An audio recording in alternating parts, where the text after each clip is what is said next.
Morning, everybody. Thank you for joining us for our second Wellbeing Champion Network meeting this year. What I'm going to do in a moment is I'm just going to hand you over to Andy Pratt, who is our Specialist Health Improvement Practitioner. That's a mouthful. Part of the Wellbeing team. He's going to take us through our session today about Eat Better. Before that, obviously, wherever you guys are, you know your own fire drills. So please just follow that. And as I said just a moment ago, we are recording this session. So if you don't want your faces in it, please just take your cameras off. That'd be perfect. Do use the chat bar. There's also the Q&A section as well. Andy has said that this is going to be quite a flexible session. So if you do have questions as he's talking, please just raise your hand and Shawnee or I will shout out to Andy to let him know that there's a question. And we'll also read out the chat bar as well and on the back end of the session. So over to you, Andy. Thank you so much. Well, hello, everybody. Good to see you all this morning. So I'll run this session, which probably be a little less than an hour, looking at healthier eating. So I'll start sharing my screen. Get a presentation up. Hang on a second, it's a bit slow. Where's it gone? There we go.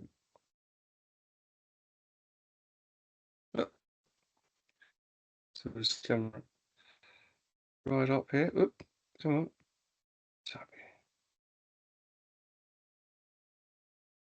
Just waking my computer up a little bit here. Right. Hopefully you can see that. You got that there, Charlie? We're just going up to number 1 now, yeah. Yes, great. Yes, perfect. Slight delay. Sorry. Yeah. And my computer's behaving here. Right, so I just could have come down a little bit. Right.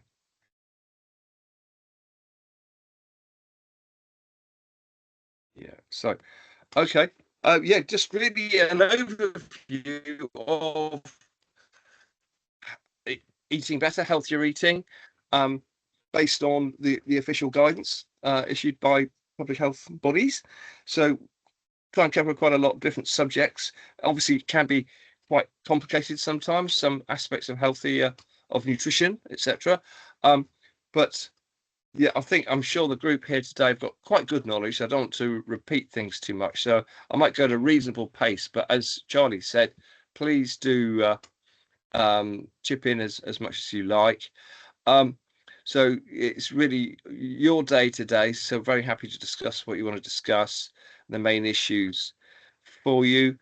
And I know obviously sometimes having a healthy lunch at work is often quite an important issue, so I'll share a web page with you later, but let's hope these principles are useful. But I thought we could start off with a quick quiz. So I've got 4 questions for you here. So if you want to think of your answers for these 4 questions, maybe pop suggestions in the chat. We can just see how we do, and we'll share the answers shortly. So the first question is, what percentage of UK adults eat at least 5 portions of vegetable fruit a day? And the second question is, what percentage of British adults are classed as overweight or obese? Thirdly, how much of our diet here tends to consist of what we call these days ultra-processed foods? And fourth, what percentage of children leave primary school overweight? So just see what you think of those. Couple of minutes. We've got a couple in the chat. So we've got 75%, 45%, 55% for question 1. Question 1, right, okay. 33% for question 1, 65% for question 2, 60% for question 3, and 28% for question 4. Right, very precise. Sure. 32% for question 1 and 43% for question 2. Question 1, 30%. Right. Well, let's start off with question 1, and it is about a third of UK adults, so around the 30% mark. are eating 5 a day at least. We think. Obviously, measuring this is not an exact science because one relies on the health survey of England and Wales and other sources, which are perhaps a bit subjective. But quite a lot of people involved. So that's a third of adults we think are eating 5 portions of fruit and veg a day. In terms of the statistics of question 2, about 2/3 of UK adults would be classified as overweight or indeed obese. So it's quite a lot of us really. Number 3, how much the UK diet consists of ultra processed foods. That's tricky to measure as well, but the general estimate is about half our food, about 50%. And the one about the last question about how many children living primary school overweight about the age of 11 is concerning, really, because that's 40%. That's quite a relatively accurate figure, we know, because of the weight surveys that are taken at many schools in England. So it's an important issue. And we'll come on in a minute to the links between eating less healthily and health, of which there are many connections.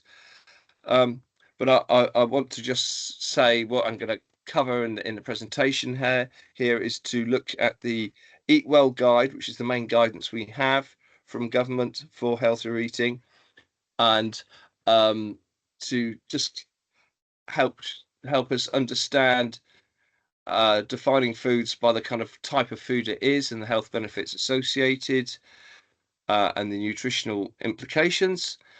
A little bit on reading food labels and understanding food labels, and very importantly, I'm sure amongst a group like this, to consider top tips for how we can all eat a bit healthier and encouraging others to do so, because there's so many pressures in modern life that affect our behavior. So really interested in your best advice today.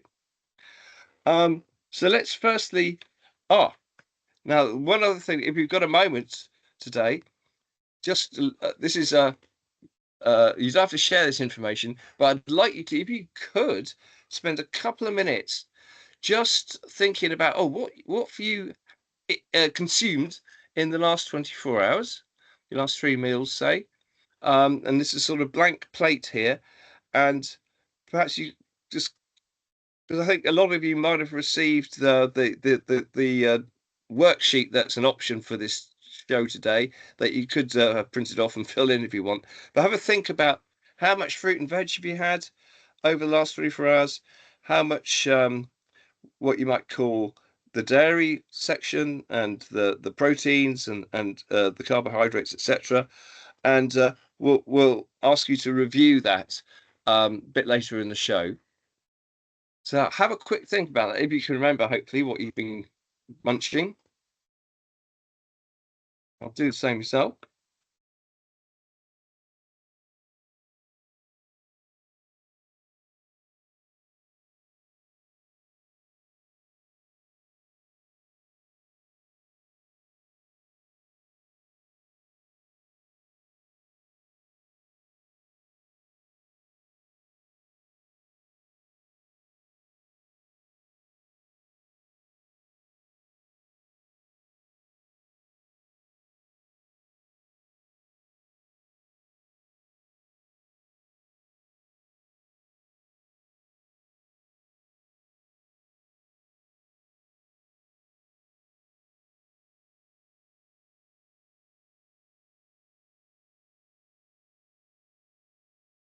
But if you don't mind, I'll just move on to the next few slides, and we'll just revisit how you got on a little bit later in the presentation.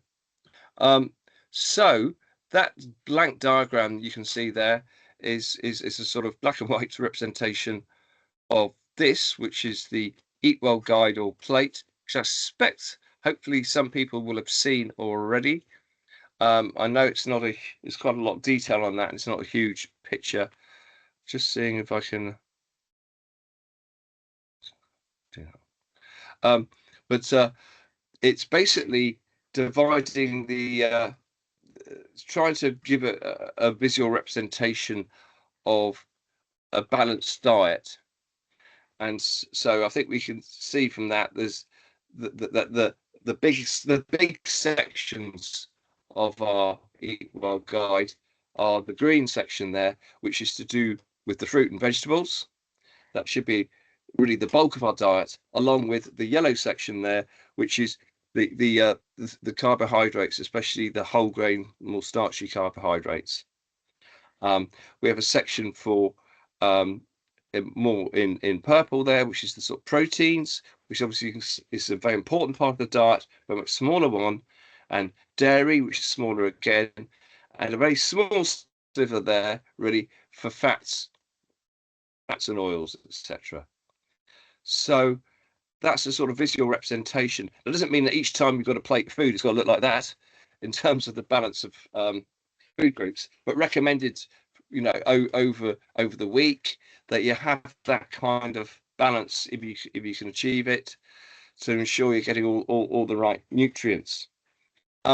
So I want to look at some of the key messages coming out of the Eat Well plate, and I think we're very familiar. It's been a good bit of public health marketing over the years that I think almost everyone knows about 5 a day. Have you had your 5 a day? So eat at least 5 portions of a variety of fruit and vegetables each day. Eat Well main message is also to base meals on starchy carbohydrates. Of course, carbohydrates have perhaps had a bad name in the media in recent times, so I'm going to talk about that a little bit later. But by this we mean potatoes, bread, rice, pasta, obviously recommending whole grain versions where possible, because that's quite an important part of our diet here in the UK. Have some dairy or dairy alternatives, of which there are many these days. Have some proteins, i.e. beans, pulses, eggs, meat, fish, etc. Have some fats, but try and choose unsaturated oils and spreads by and large. Very important, let's not forget this. Drink 6 to 8 cups or glasses of fluid a day, particularly water, could be tea, etc., etc. Let's talk a bit more about that later. So a few more messages here. So as I say, a third of your diet should be the fruit and veg, and as many different plants as possible. Different colours are good. And we talk quite a lot about portions in health improvement and promoting healthier eating, and to think basically it's almost like we can fit in your hand really for a portion.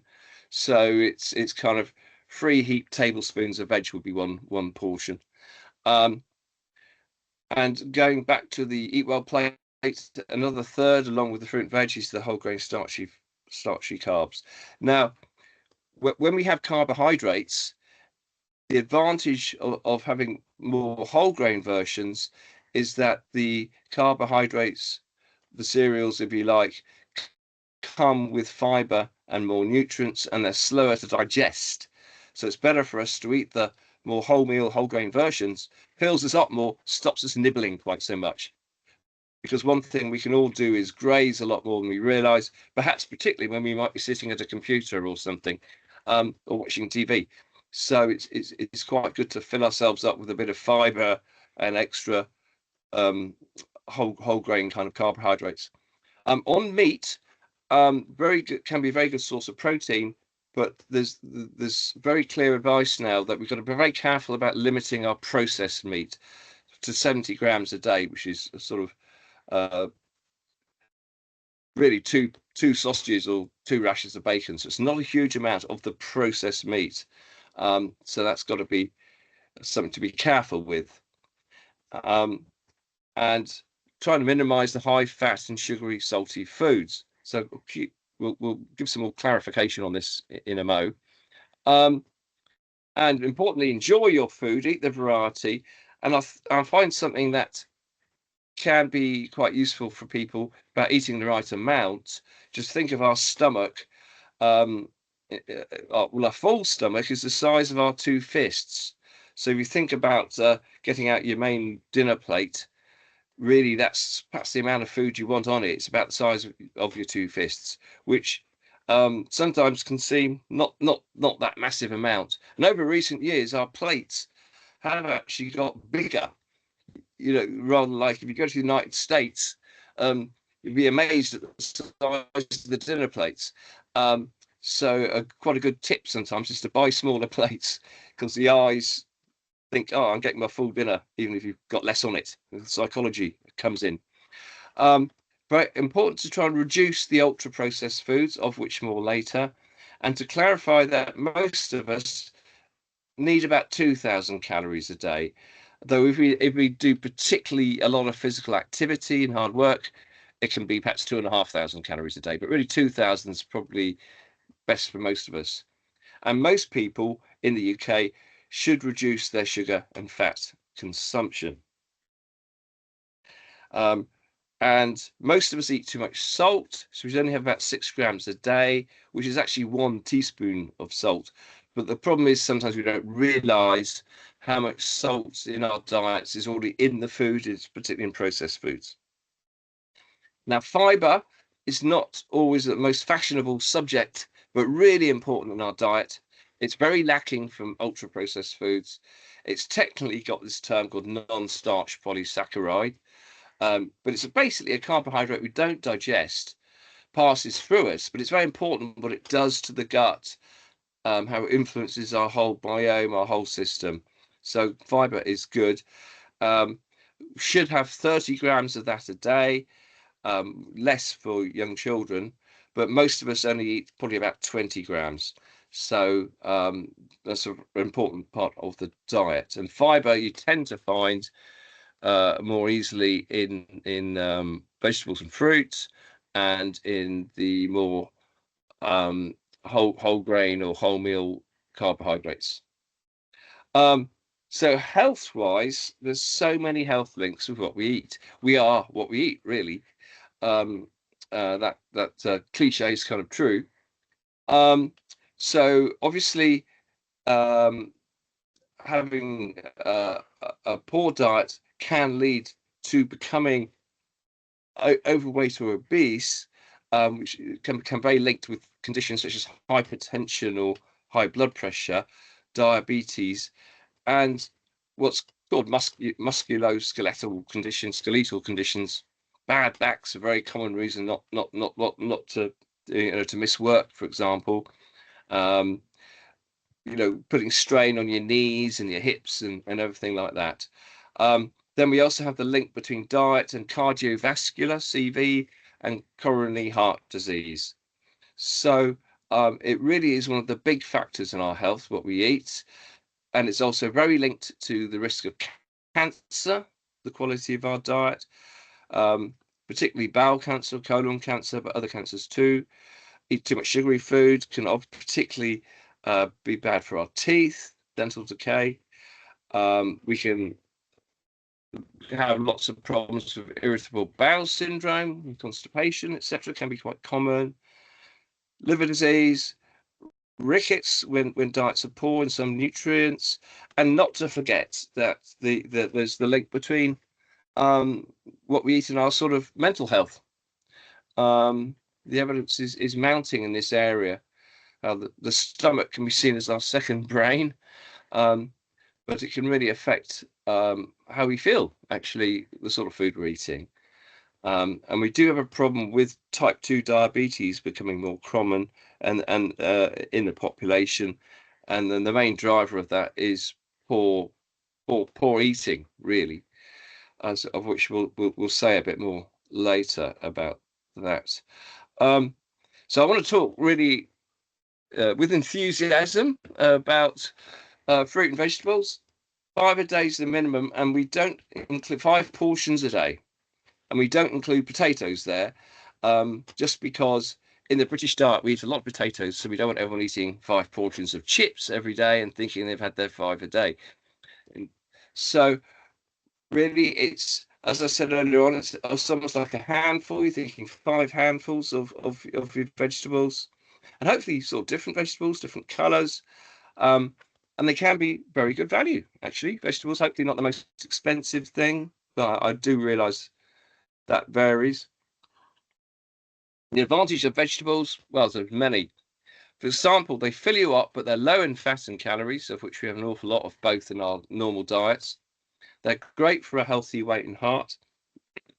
And they have a lot of what we call micronutrients in them, like small sort of like chemical substances that are really important for our diet, just in small doses. And the obvious ones are vitamin C, folate, and even potassium, lots of fiber, and plants have a lot of antioxidants in them, which are their own natural chemicals for defense, you know, from predators, but they're really good for us too, and helping us reduce the risk of very common diseases like heart disease, etc. So they're pretty much a wonder product, eating those green leaves, etc. Looking at carbohydrates then, because it's a bit more science in this bit here, I suppose. They're the main energy source in our diet. They should be about 60%, 2/3 of our energy, and at least a third of the bulk, really, of our food. But not all carbohydrates are the same, as I've been emphasizing. So unprocessed or less processed carbohydrates are what we recommend, because they contain the micronutrients and fiber. And just to kind of explain a bit, that carbohydrates come in two forms in our diet, in terms of starches and sugars. They're both carbohydrates. So I'll just try and explain a little bit about that in a second. I've said that, sorry, it's a key source of energy. The carbohydrates fill us up a bit, particularly when there's fiber, but they've got less than half the calories of fat. So again, that's why they're the sort of basis really of the Eatwell plate. So just to explain about the carbohydrates, you get starches and you get sugars. Starches are many sugar molecules in a long line, like a chain, and obviously found in things like potatoes, bread, pasta, and other grains. And they slowly release the energy over time, and our body breaks it down naturally into sugars. But sometimes we can eat food that's a bit more processed, but whether by nature or by ourselves, and the food is containing sugars. So to explain this, we talk about two types of sugar: the sugars called intrinsic sugars, and the ones called extrinsic. So the intrinsic sugars on the top left of the slide here are the sugars that are bound up in the cellular structure of the food. So an apple has intrinsic sugars in it, and milk has intrinsic sugars in it, which is lactose. So if we're going to eat sugars, which we do, it's best to have an apple or more apples and perhaps less apple juice, because when we make a juice, they become a free sugar just below there, and the sugars are not bound to the cells. They're refined sugars, and they can have too much of those, can have negative effects upon the body. And sugars used a lot, extrinsic or free sugars are used a lot in the mass food industry because they're good preservatives, they bulk up food, they make it very cheap, etc., etc. So that's what we've got to really watch in the UK, is how much of this free sugar we have. I'll give some guidance on that shortly. So I hope that wasn't sounding too complicated, but I think it's worth knowing about the starches and the sugars. Just a bit more on that. Free or extrinsic sugars are added to food or drinks. And on the labels, they can have all sorts of names, can be a bit confusing. Dextrose, maltose, glucose, sucrose, loads and loads of them. But we shouldn't really have more than 30 grams of free sugars a day, which is equivalent to 7 sugar cubes. It shouldn't form more than 5% of our daily energy. So obviously, having a chocolate bar is going to give you probably at least 30 grams of free sugars. So to be avoided. And they're directly linked with weight increase and poor teeth. So that's something to be very much aware of. And we also want to be aware of how much sugars are naturally contained in food, obviously fruit being an obvious example. So even the ones eating apples, you can eat too many apples, you know. So the more aware we are of sugars, the better, really. Because ultimately, although they give us calories, they're kind of empty calories, but they don't have vitamins. These are extrinsic sugars. They don't have vitamins, minerals, fiber, etc. And the sort of the physiological issue is that there's a lack of fiber, etc. The sugars are broken down very quickly, and they destabilize our natural blood sugar processes, and they can kind of encourage overeating, and you'll eat something sweet, and it's quite easy sometimes to feel pretty a short while afterwards, if you like. So we've got to watch out for them. Oh, so I've just suddenly lost my slides. Can everyone see the slides? Can you see them, Charlie? Yeah, they're still on our screen. Great, thanks. Sorry to be dumb. Right, let me just come on to where I am. Where am I now? Oh, yeah. So, yeah. Okay. Sorry, I've got a slightly slow. Right. So I'm just going to look at proteins now. It's got a slightly slow connection here. Sorry about this. On the internet, I think.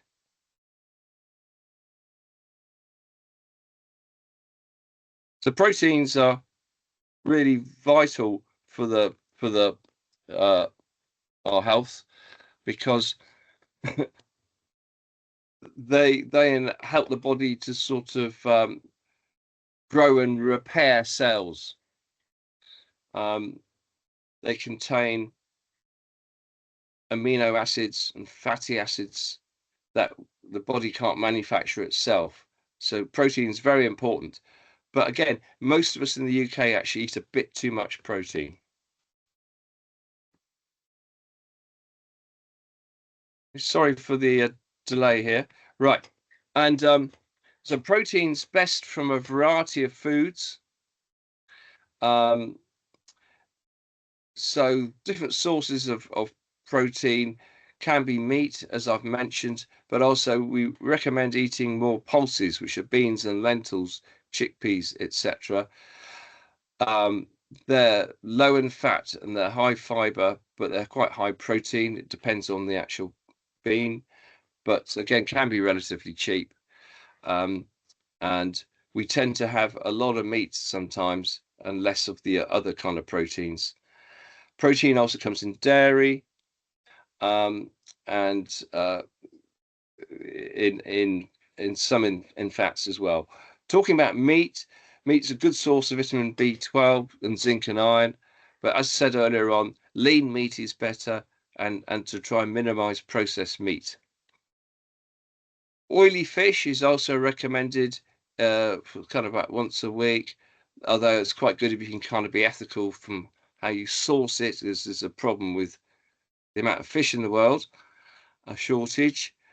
Now, some people are vegan these days increasingly, and then they need to obtain these amino acids that proteins offer by combining different plant sources of protein. So that one needs to be quite aware of that, I think, if you are strict vegan. So that would be pulses, cereals, beans, and nuts. So protein's very important.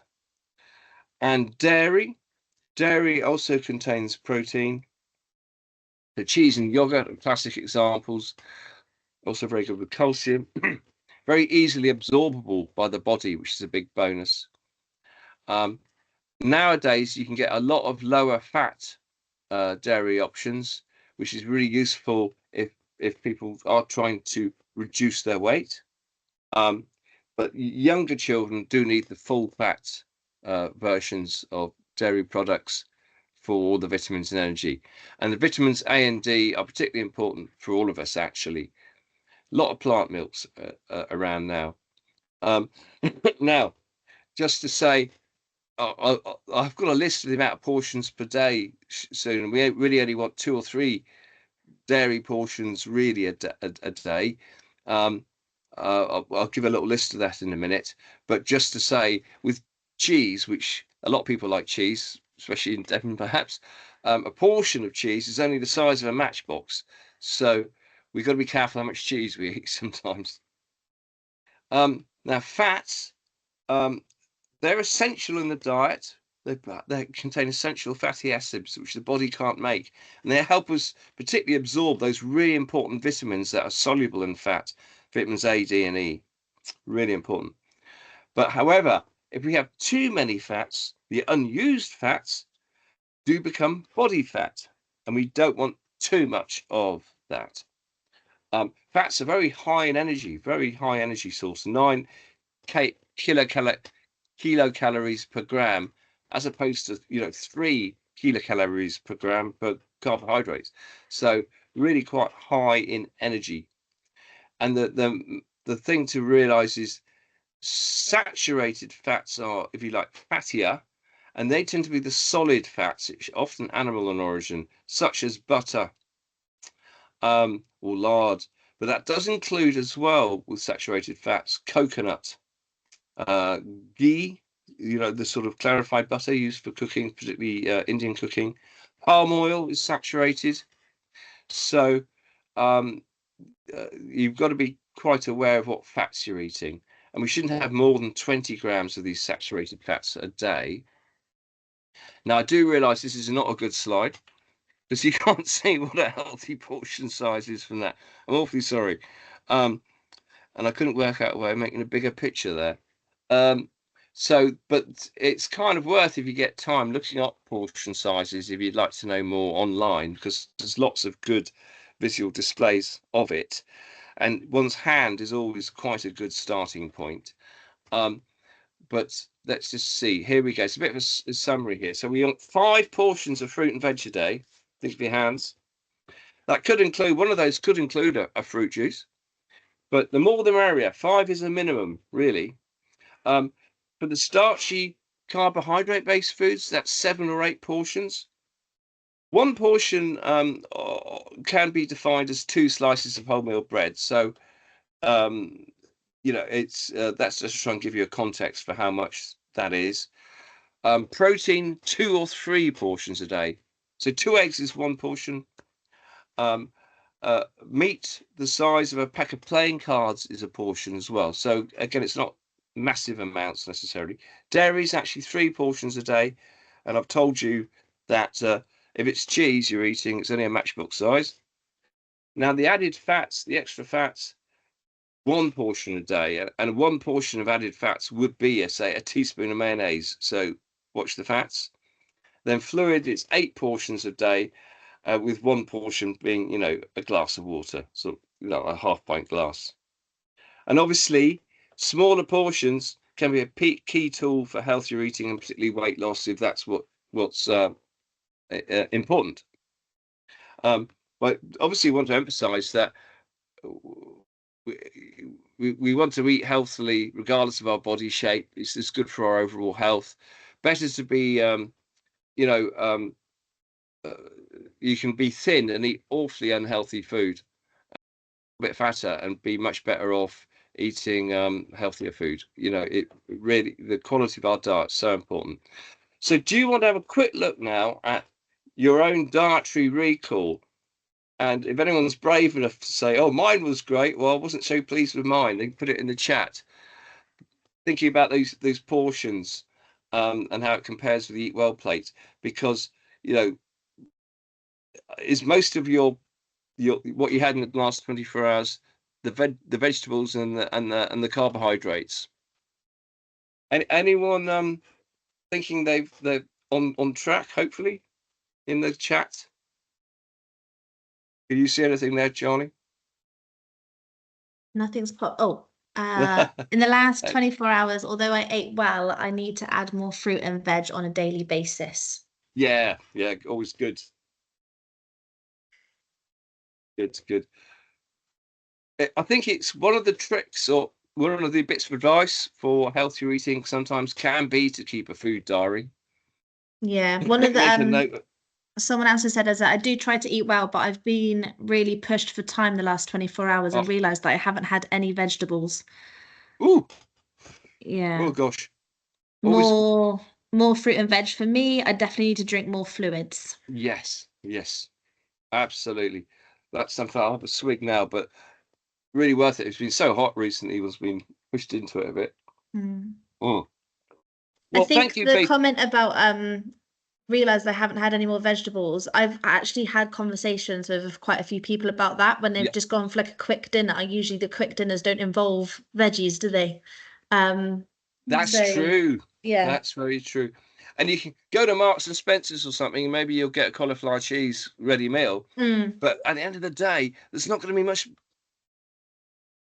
bloody cauliflower in it, being so processed up, So that's the problem sometimes when something's got a healthy label, and if we suddenly had it 4 nights in the week, you think, oh God, I Mm. haven't really seen a fresh vegetable. But I do Yeah. realise how busy people are, and they've got kids to feed who may be fussy. So it's Yeah. all right. Well, I'm not trying to preach here. Now, I've got Comments to about mention. being Sorry. a evening snacker. So that's where the calories go up. Ah, So they eat really well during the day, but then yes, they love an evening snack. I can second yes, that one. I do like the yeah, chocolate with my cup of tea. yeah. Yeah. Particularly sometimes when you're watching a TV, isn't it? Sometimes Mm. things like that. Yeah. Well, thank you, everyone. Now, I better move on. I very quickly got to mention alcohol, and they might think, what's he doing? But we do need to look at this because a lot of us do drink. Um, and, having a bottle of beer, glass of wine can be like having a chocolate bar in terms of calories. Um, so it's just quickly say government's guidelines for reduced risk drinking of alcohol, because that's another whole thing about its health effects, is 14 units a week. And a reasonably weak pint of beer is 2 units. So that would only be 7 a week. A medium glass of wine is 2 units. So again, that would be 7 of those a week. They're very high in calories, alcohol, but they're empty calories, sadly. Um, so, uh, that's why we need to think about what we drink in terms of alcohol. Apart from its own health issues, its links with our healthy diet. And it's always recommended, if you can, to have 2 days a week when you're not drinking alcohol at all. Let the liver recover from processing it, and to explain that a unit of alcohol is the amount of alcohol the average adult can process in an hour. So that's it, and that's again is supposed to give you some guidance on units. And equally, got to mention alcohol. Also, got to mention our physical activity. Now, if one's trying to lose weight, the quickest way of doing it is by obviously changing what you eat, because even if you go start running big marathons and things, it's still relatively slow to consume your calories. But physical activity is, of course, absolutely vital in its own right. So I do want to emphasize the wisdom of it, because our modern lives don't necessarily encourage us to be physically active with all our cars and computers and everything like that, etc. So the government guidance is we should aim for at least 150 minutes per week of moderate intensity physical activity, which is when you're slightly out of breath. So you could be running along or jogging along, um, or cycling perhaps, but perhaps able to speak but not able to sing. So that's the sort of moderate intensity definition. So it's not really burning it up, but it's enough that your heart rate is elevated. You get a bit sweaty. That is ever so good for us.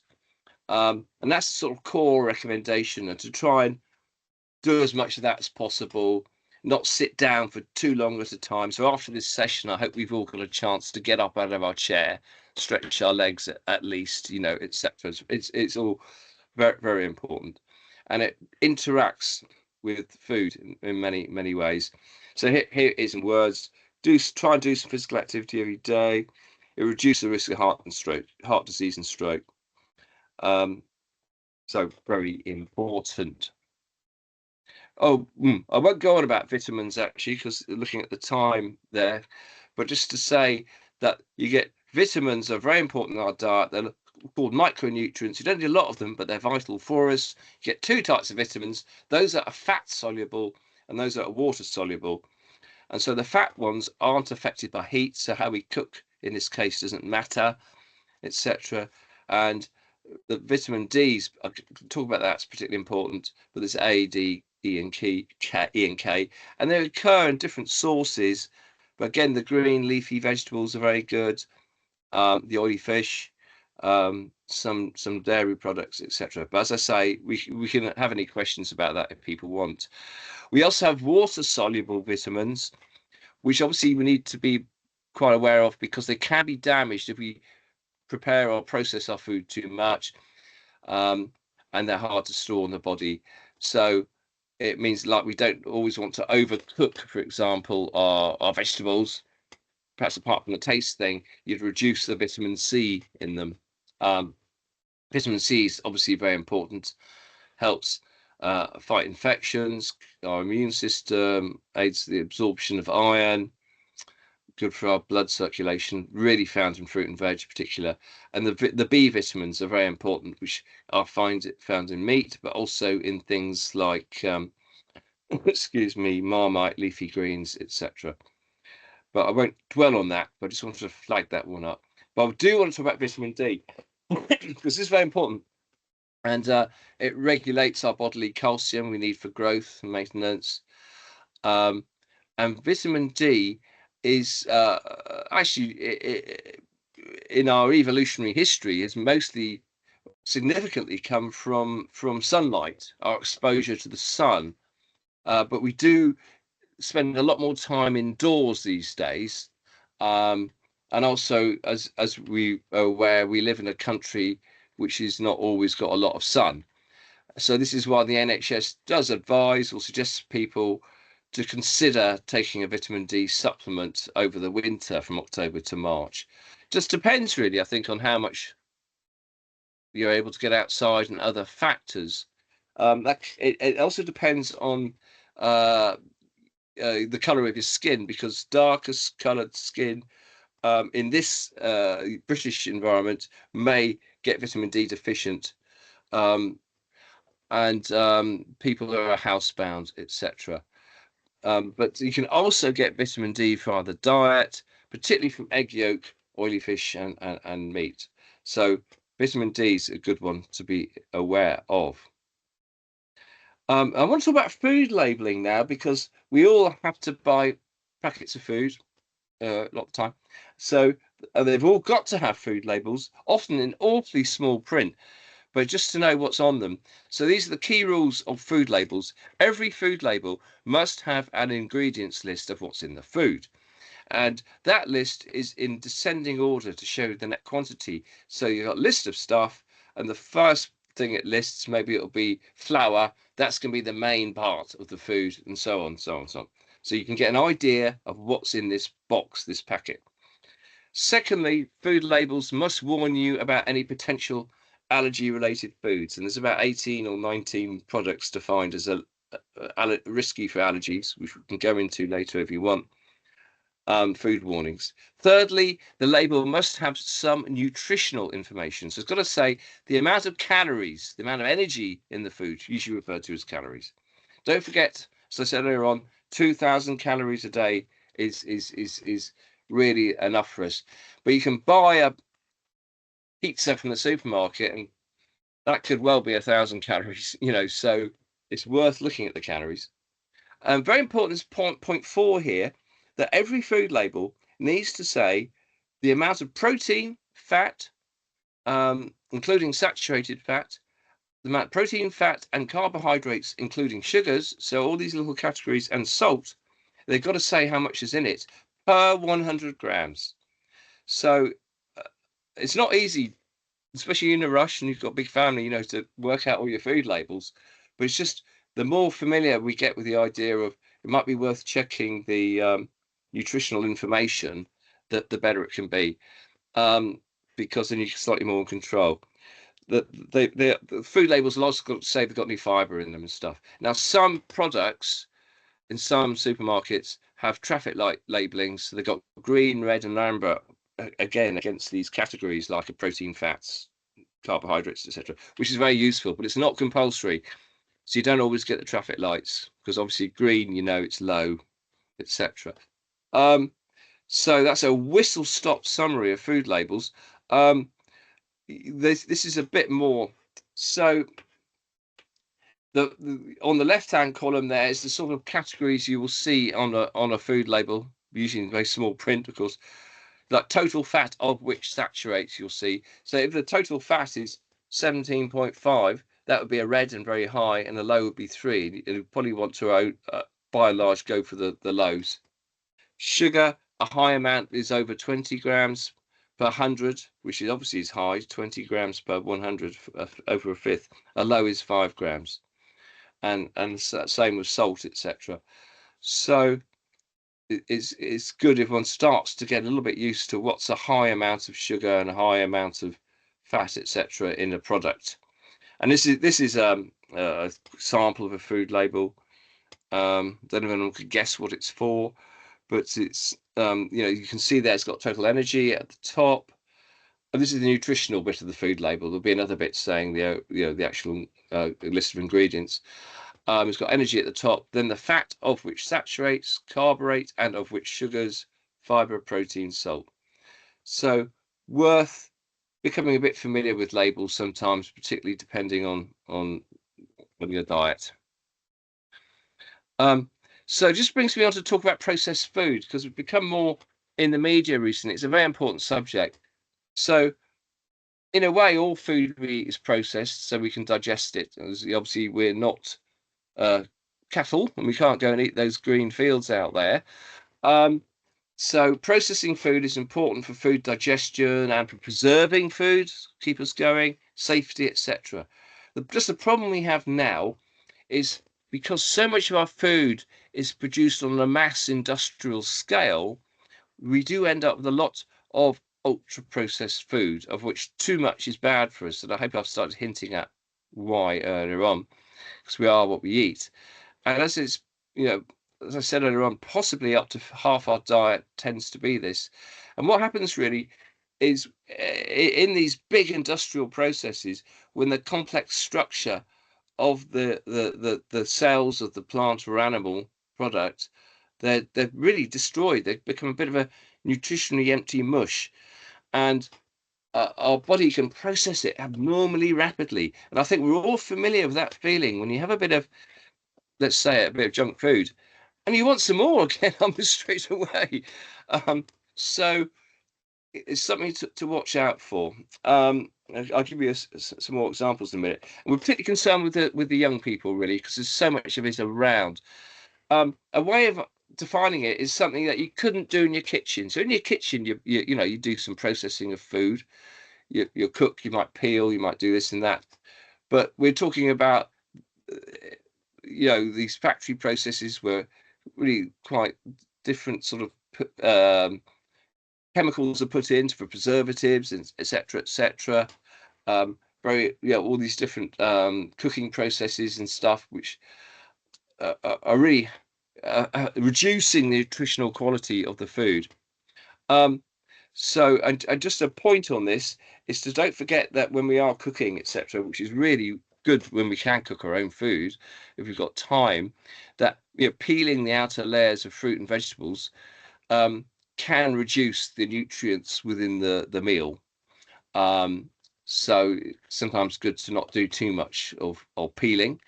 And overheating or drying foods too much can destroy certain vitamins and minerals. So sometimes having too much processed food doesn't fill us up. And science hasn't really studied how all these additives interfere with our natural biological processes. So, but the evidence is worrying. So this is an example with oats, you see. So we've got at the top there the different type, unprocessed to ultra processed. And then the example with the oats below. So an unprocessed oat is a whole oat groat, which is an oat with its husk on. And they're pretty hard to eat. I've tried. You have to soak them for ages, and they're really, really chewy.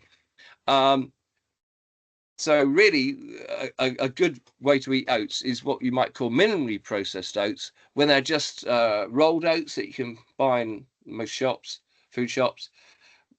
You know, the oats have had the outer husk taken off, probably chopped up a bit, but that's it. You know, and as we all know, it's quite easy to cook them up.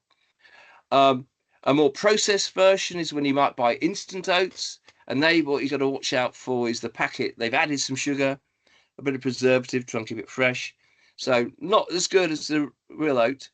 But then you'll get the ultra processed foods, you know, when they've added extra flavorings and stuff to this instant flavored oatmeal. And the worst of all, and the cheek of it is this: you sometimes think, oh, it's an oat biscuit, one of those oat biscuit packets or something, an oat cookie. Oats are healthy because they are in their natural state, and it's probably really, you know, that little breakfast bar is probably not very good on nutrition. So I hope that's slightly helpful. Now, just move on a bit here. And I was just going to say, there's also been a lot more evidence recently about the benefits of some fermented foods, etc., in our diet, which is very interesting because science is catching up with the importance of all the bugs that live in us, particularly in our guts, and how important they are to our health. And they can be these bugs in our body, the useful ones, can be supported by some fermented foods. And of course, yogurt's fermented, cheeses are fermented, very common stuff that we're used to, as well as more, if you like, foreign ferments that have become more popular recently, whether it's kefir or sauerkrauts or kimchis, etc. So some of those can be good for the body. Watch out, some of them are very salty. The more homemade, the better. And things like lentils can help the biome, miso, mushrooms. So there's quite a lot out there. It's an interesting subject. But just coming on to our behaviour quickly, and very interesting what everyone top tips you might have. But firstly, regular eating patterns, if we can achieve it, is really helpful for being healthier generally, and for helping us manage what we eat. Because the body and the brain are so linked, the guts and the brain are so linked. The body comes to expect certain types of fuel at certain times of day. Consistent habits help us all round if we're fortunate enough to be able to achieve them. You know, they help our natural measurement of light and day and the circadian clock, optimize our metabolism. So hopefully you're aware it's not good to eat a lot of food too much just before you sleep, because then the body's got to be alert and process it where you really want to rest. And there's such a link with mind and body and the emotional eating that we can all do. I'll say a bit more about that. And obviously when we're stressed, it does affect our appetite. I think we all know that. So, and if we can try to avoid eating when you're stressed, because you do often tend to munch. So this is what the NHS says, though, about the causes of obesity off the website, really. And it does say when people start to become more obese, they're usually often eating large amounts of processed food, fast food, high in sugar and fat, may well have too much alcohol. They may be eating out a lot, I'm afraid, because you know, you're not always in control of your food there, depending on what you have. They might be eating larger portions than you need.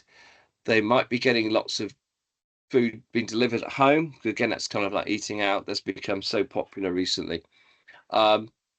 People often have too many sugary drinks. They've become really popular recently. By that, I mean in the last 20, 30 years. So that's something that needs to be watched. And comfort eating can happen an awful lot, which I'm sure we all do. And that can lead to putting weight on. I mean, we shouldn't forget, you know, all of us, we're being a bit barraged with adverts for high calorie food. It's very cheap compared with everything else. It's convenient, very accessible. You can get food anywhere.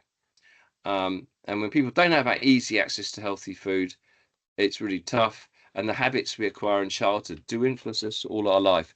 So this is kind of the NHS's advice here, and really to try and manage our weight, we want to understand the principles of healthier eating I've tried to talk about today, which is to change our behavior and try and understand portion sizes and be careful of fad diets. So I've been worried by the, cutting out all the carb diets that were popular recent years, because in the long run, it's not sustainable and it's not really a particularly good solution. So we want to lose weight. We want to do a gradual, sustainable approach. And of course, now that there are injections available that reduce people's appetites and so they can lose weight, but they should only be done with in my view, by the NHS really, or with medical advice, because people are self-prescribing them, and we also still want to try and change our behaviour. Underlies the cause of our weight, because when you stop the injection, which may have side effects, you may well put the weight back on. So we need to be aware of that. And about the emotional eating, emotional hunger is different from physical hunger. Sometimes it's worth thinking, am I really hungry, or am I just bored or annoyed? And I'm sure we all know about being a bit bored and having a munch. So a very interesting area to look at. I'm just trying to not take up too much time now. And regarding food behavior, sometimes our environments are called a bit obesogenic, in the sense that we have to use computers a lot, and we often rely on the car. But I just want to dwell slightly on some of the health promotion tools that are mentioned at the bottom here. So that's using food diaries, keeping a record of what you're doing, being aware of the Eat Well guide, considering how things you eat that might be less healthy, you could maybe swap for something healthier. Easy recipes, are there easy recipes you can cook quickly? Because it's a lot of people really do struggle to have the time to cook, which is a shame. How can you learn more about cooking skills? And when we're trying to change what we eat or any other habit, we've got to give ourselves time. 3 to 6 months, psychologists reckon it takes to change and embed different habits. Planning meals in advance is really good, and they often say don't go to the supermarket when you're hungry, because your hunger takes over, and you think, oh, I need some of that, and before you know it, you've got a trolley full of stuff that perhaps you wouldn't have bought. So try and plan your meals, try and have smaller portions. Don't forget to be physical. All the lifestyle changes you can make so you're able to eat a bit more regularly. So some of the people today didn't have a chance to eat a vegetable. That's a shame. So can we do something about that? But I'd be very interested in your top tips and things. I won't dwell on that one. Good nutritional information. British Nutrition Foundation, BNF, good website. BDA, British Dietetic Association, good website. GPs, of course, when we can get through to them. NHS website, I think it's very good, actually. It's got a lot on healthier eating. One U Plymouth, our website has some information. So there's so much on social media and on the media and influencers, and we want evidence-based stuff. There's so many food fads, so just be careful where we get our info from. Locally, we have the 1U Wellness program and the Wellbeing team. So we're a bit in between programs at the moment. So if you're interested in healthier eating, weight management, etc., do get in touch with us by the general ways. And at the moment, we're offering one-to-one appointments with a wellbeing practitioner with the choice of events afterwards. But I think we'll be hopefully introducing a few more, schemes and even groups, both online that and in face-to-face that people can take part in, etc. And again, there's some very good weight loss and support on the NHS. Yes, so thank you very much. I think I'll stop at that point, because there's Charlie's got to write some questions, and also obviously we want to make use of being together. So thank you, and I'll just stop sharing. Thank you so much, Andy. Wow, even though I've seen this presentation over the years of my career at Livewell, I always forget a lot of the important things. Portion sizes, I was saying to Shawnee in the chat, is not my thing. So it's definitely something that is always good to either hear for the first time and also really good for a refresher. So we had a few questions in the chat bar. Firstly, the presentation can be shared, no Yes, of problem course. at all. Yeah. So if you guys do want to then put it onto your champion teams channels or however you share with your champions, then please do feel free to do that. That is no problem. Also with the recording, obviously this will be sent out to champions as well. So if there are people that haven't been able to attend, you can also forward that recording on to those champions as well, just so they can hear the information directly from Andy. So we had a couple of questions. One of them was in our chat bar, and it was with regard to fruit. They're always weary around natural sugars, etc. So which ones are best, do you think, to eat and would recommend? Sorry, you mean which fruits are Which best? fruit around natural Right. sugars? Because they're just thinking Gosh. about like sugar content, etc. when it comes down to fruit. Well, certainly some fruits are very sweet, that's for sure. I think it's thinking about the portions again. So I think if one can have one portion of fruit a day, that's marvelous. And one portion of fruit is an apple. So what strawberries? It probably again be a sort of handful of strawberries. Mm-hmm. I mean, obviously, some modern fruits, if you like, from modern farming, have been bred for their sweetness. So I think it's good not, yeah, to you not have too much sweet fruit actually, but quite what we to call too much is a bit hard to pin down, and better to eat the fruit than the fruit juice for the reason about the you're not just getting the sugars if you have the whole fruit. Mm-hmm. So I hope that might help a bit. But yeah, some fruits are sweeter than others, but it's jolly good to eat fruit, of course. So there's always a Thank balance. you. I hope that's not fudging it too much. Thank you. I think as well some people mentioned about having like a sweet and then also making sure the citrus fruits come into play. So looking at like, the oranges, the having lemon, or those sort of things like added to certain bits that we eat. Yeah. So a couple of the questions that we had sent through from individuals that were unable to attend today. So one of them was about meal prepping, etc. And I noticed that a couple of people were talking about that. So when it comes down to like planning meals for lunches, etc., there's a big movement at the moment, especially around social media, Yeah. around weighing foods and all those sort of things. So is that something that you would say is like a healthy way to make sure that we get our portion control and our portion sizes when we're looking at prepping our food ready for the week?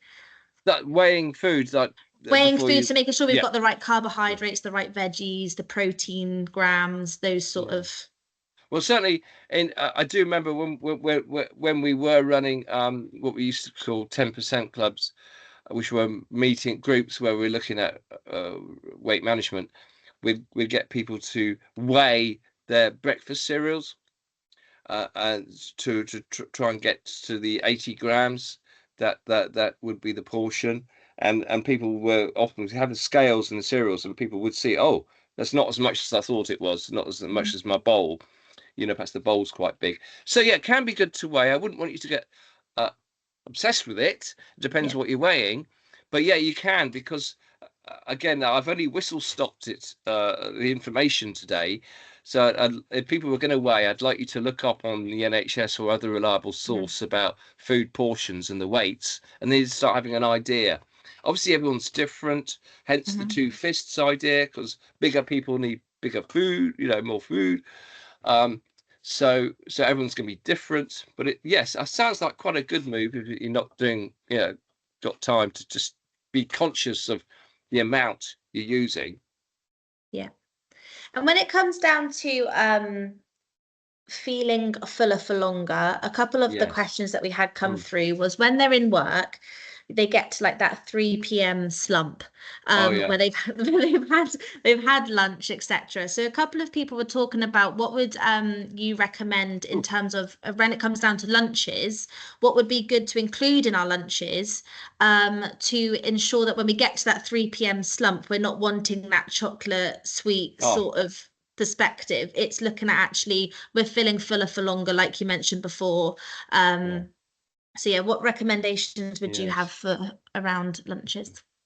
I mean, the proteins can be very filling, but we don't have too much protein. So really, it's having, I think that's very much if you can have for your lunch, you I don't know if you might have had some brown rice cooked up that you could have a bit of that cold with some salad that you bring in or something whole grainy is going to be filling. Like, I mean, most of us probably wouldn't make porridge in the office microwave at lunch, although you could, you might have done it in the morning. That's a classic example of something that's slow to digest, simple oat porridge.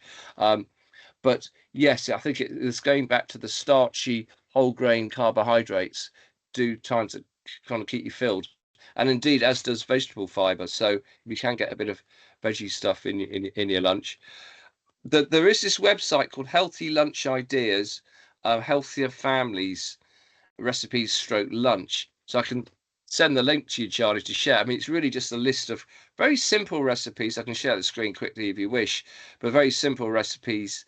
There's loads of them, that you could maybe make if you're at home or in advance, or some of them you could do in the office, but yes, the 3 p.m. slump can be familiar. Can be worth having an apple then, kind of thing.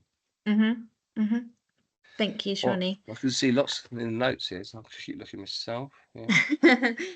Emma mentioned that she makes boiled eggs, shredded chicken, or some cut up veg with hummus, fruit with some natural yogurt, or for that 3 p.m. slump. Really good idea, Emma. Thank you.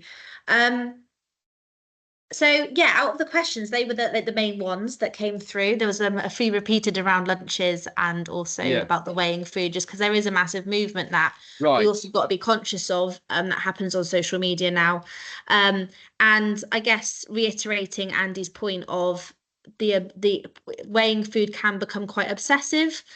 So we do want to make sure that we if you are doing that, it does not become something that is watched like that. We want to make sure that it's done in a healthy way. But as Andy has mentioned, there is an awful lot of information on NHS websites. We've also got our health practitioners, which we are able to also signpost to when it comes down to healthy eating. And exactly right, Emma, like you've just put in the group chat, stay away from the fake protein. So like the fake ultra processed protein bars that you do find, they're promoted as healthy, but actually they are extremely high in sugar and everything else as well that comes with it. Shawnee just put in some links into the chat bar currently at the moment to do with the topic that we've spoken about today, but I am about to go and just feed back on some topics that are coming up. So some of you were registered to our walk that we were meant to do back in June. Yeah, June. Oh my goodness, these months are flying by. So that obviously had to be rescheduled. So that is now rescheduled for the 10th of September. And it will be an afternoon walk because we're hoping more people will be able to attend as well, with it being just as work finishes or just after for some of you. It is just one of those opportunities where unfortunately we are unable to do the event this year due to financial pressures that I think everyone is experiencing. So we were trying to think of an idea where we can actually get all of our champions together to basically be able to connect, be able to come together. And we thought a walk around Central Park would be brilliant. It is going to be led by one of our walk leaders, Sam, who is actually on our meeting this morning. And we just want to be able to encourage connection time, some networking time. As I always say in all the training and all the content that gets sent out to our champions, is that we want to really create a community. We want this community to build. The walk will be between 4 and 5. We're going to meet at Central Park. So hopefully that answers some questions that I've popped through. So yeah, we do want to create this community. We do want to create an area which you guys can all share best practice. Shawnee and I aren't always available. So we do also want to be able to help encourage those connections that can happen, where you guys can share work emails, etc., etc. Shawnee is also going to put some workshops that we have coming up in the chat bar as well. The next one is about testicular cancer. And it is with a guy who is amazing, and it's a charity called It's in the Bag. And I actually didn't know, but testicular cancer is really high in males between the ages of 18 to 24. So it's just an awareness around that. It is also leading up to the Men's Mental Health Month. So we're trying to look at ways in which we can help promote this as well. This is also an opportunity where if you did like the webinar and you did like the workshop, he is also happy to feed back to organisations and also come and visit. Some individuals have already been in contact with me about this, and I've put them in contact with him. But yeah, again, if you are ever interested, please do just give us a shout. With that, we're planning next year. So if there are topics that you would really like to be commented on, or there are topics that you would really like to be noticed and spoken about, please do send them mine or Shawnee's way, because we are planning next year and we want to make sure that the networks that we arrange, the network meetings that we're arranging, they're actually relevant. And they're also something that you guys want to hear about. So if there is anything that has been spoken about by your colleagues or your organisation is really interested in anything, please do send this over to Shawnee and I, and we will start to look at who we can get in contact with.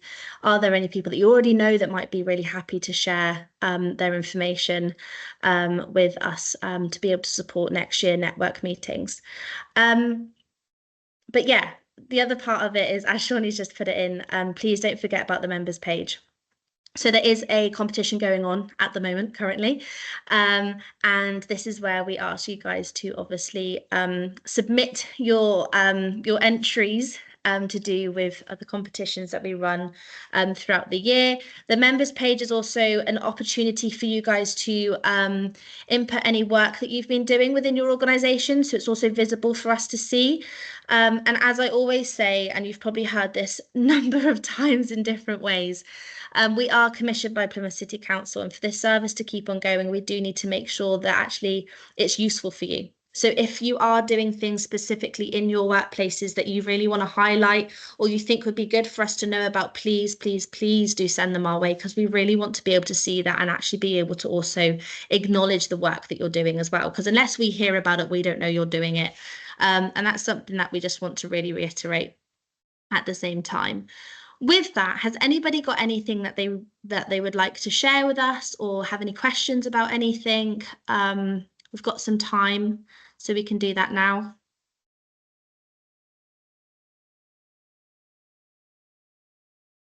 There's also no pressure. If you'd rather just send an email, that's also okay. Sorry, I'm looking at the wrong screen. Sorry. Hi, I'm Suzanne. I work, I'm Livewell and Learning Disabilities team.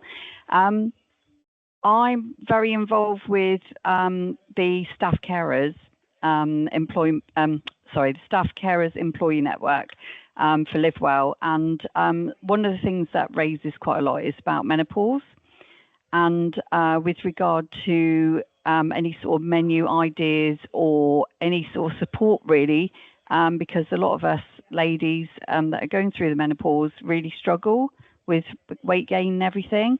So just wondered if there was any information that could be shared really.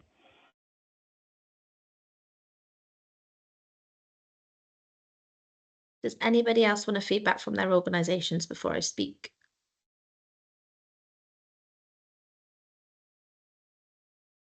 Emma has put something in the chat. PCOS is one we would like at the college as well. Okay, cool. I think that one's linked. Awesome. So Suze, I don't know if you saw, but the email that you sent over to me, Nita forwarded on to the two individuals in Livewell that lead on the menopause employee network. So from that perspective, that's where I would be signposting, obviously, our staff to are those two individuals. But Natalie is completely right in what you've just written in the chat. Food is Fun have been running menopause cafes at the Wellbeing Centre hub on a monthly basis. So there are things that are going on within the city as well. Sophie has just put in, just to make everyone aware, Argyle Community Trust run free female only and male only fitness sessions. Yeah. Which also go alongside the healthy eating options. Brilliant, Sophie. If you can pop that link in, below, that would be great. So there are a few things going on in the city. And I think because menopause is still a massive topic, there's still a lot developing as well, because I think there's a lot of organisations that are also picking up on what's going on. So in terms of, I can only share really what's going on within our organisation, which I'm pretty sure you're probably aware of most of it going on anyway. But I think that is a topic which we are wanting to develop within our team as well, just to find out actually what's out there and where we can signpost. And I think that's what's really important. Yes, Sam, you literally just took the words out of my mouth. We have a women's only wellbeing walk that happens weekly from Central Park on Thursday evening. And from when I've attended, I know the menopause conversation does get brought up. So there's a little bit of a connection and networking support system going on there as well, for those individuals that do discuss them going through the menopause. And yes, so I think that that's also linked. And then it's also linked with what obviously was commented on about the PCOS, endometriosis. There's a lot of information out there, and not a lot of people always know how to access or how to get the support. So Suze, I'll take that back as well, and we'll do a bit of work around what's going on. We do have a menopause awareness workshop that we run, which happens every 6 months-ish. I'm trying to think now from the top of my head. And I know the next one is in October around menopause awareness for that. So thanks, Suze. Hopefully that answers your question, but also I will be taking some stuff back and we're going to do some stuff behind it. So thank you. John, a topic that would be good for the future, skincare awareness for employees. Yeah, perfect. That is definitely something that we want to raise awareness of, especially with the most incredible last few weeks that we have had weather-wise. I have noticed just a lot more people coming out a little bit more rosy than they should maybe be if they had their sun cream on. So it is definitely a topic that we will look at for next year. Thank you so much for that feedback, John. So yeah, if you guys have anything that you want to just feed back, pop it in the chat. Also, if there's anything that pops up during your time when you're at work, or you see something that you think, oh, that's really cool, like I want to share that, do just ping it over to Shawnee and I, because we'll make sure that it goes into the newsletter as well. Obviously, we build that newsletter, but we want to make sure that newsletter is built also for what you want to be interested in and what you want to be aware of. So please, if there is anything that you see that you think would be really useful for the champions to hear about, or other organisations to hear about, please do send that over. As I always say, we're only going to ever know how much we're told or how much we see. And as we are only two individuals, we don't get to see everything that goes on in Plymouth. So we do also really like to hear feedback and make sure that you guys also feel empowered enough to share with us as well. I will never sit here and say that I know everything, because I very much do not know everything. So I do like to learn from you guys as well, to make sure that we're up to date with what's going on in the city. And Plymouth is such a large city, so many organisations going on. It is really something that we do like to hear about. Sam, are you happy to jump in? What time's the start for the Thursday evening women's only walk? Hi, yeah, it's 6 till 7. I am there from 5:30. I'm very easy to spot. I wear my high vis, so I'm easy to find. And the nice part is, at the moment, we're funded for refreshments in the cafe afterwards. So it's a really great opportunity to sit and chat to women of your age, maybe older, maybe younger. And it's just a chat about everything. It's a really lovely social time. Thank you. So yeah, so please, if there is anything that you want to know, anything you want to feed back to us, do just let us know. So the next one, as I said, that we are running will be our walk on the 10th of September, and that will be from Central Park as well. At the moment, I am unable to offer free refreshments, but I am trying to work with my manager to see if we can. But yeah, it would be great to connect with you all. It would be great to see you in person, because as a lot of you know, I am much more of a people person, face to face versus virtually. I think in the life that we live in now, virtual is really useful, but it's also sometimes nice to see people in person. So yeah, looking forward to it and hope to see as many of you there as we possibly can. And yeah, any questions, as I said, do ping anything over to Shawnee or I. A lot of the time, best place to access both of us will be through our workplace health email, which Shawnee can pop down below. But if there is anything particular, anything that you want to cover off that's confidential, anything like that, do just drop me a message, because as I always say, if you're not reaching out to me, I've got nothing to do. So please do just ask. Okay. With that, enjoy the rest of your Wednesday. I'll give you 5 minutes back. Make yourself a cup of tea or go and have some lunch. Thanks, Sean. But yeah, thank you so much. And thank you so much, Andy, for a Pleasure. really informative presentation. It was really interesting. And yeah, as I said, Shawnee will send all of this out within the after email. So thank you guys. Hope you really enjoy the rest of your day and weekend when it gets to it. Cheers.